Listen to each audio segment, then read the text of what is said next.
Hi friends, welcome back to my channel Shiva and Devi vlogs. ఈ video ఏంటంటే దొండకాయ egg కలిపి చేశాను అనమాట కర్రీ. ఎవరైనా నాన్ వెజ్ ఇష్టపడే వాళ్ళు ఉంటే మీరు ఇలాగా ఒకసారి కర్రీ ట్రై చేయండి. దొండకాయ చిన్న పీసెస్లో కట్ చేసుకోవాలి. ముందు దొండకాయలు వేసేయాలి.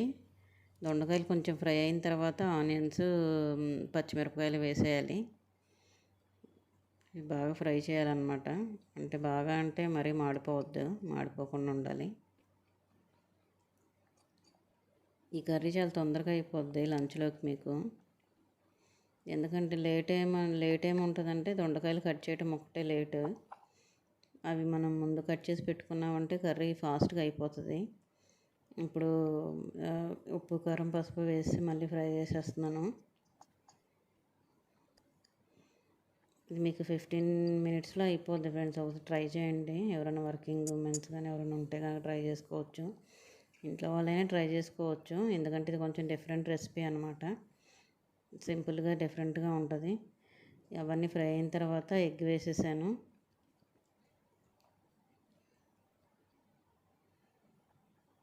ఎగ్, దొండకాయలు అవన్నీ కూడా మనకి ఫ్రై అయిపోవాలి, మిక్స్ అయిపోవాలి బాగా.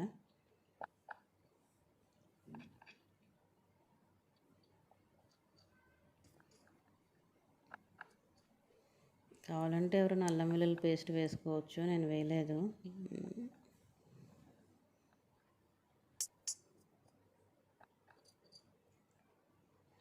ఆల్మోస్ట్ రెడీ అయిపోయినట్టే కర్రీ. నా వీడియో నచ్చినట్టయితే లైక్ చేయండి ఫ్రెండ్స్, షేర్ చేయండి, సబ్స్క్రైబ్ చేసి నాకు కొంచెం సపోర్ట్ చేయండి. నా వీడియో చూస్తున్న వాళ్ళందరికీ కూడా చాలా చాలా థ్యాంక్స్ అందరికీ.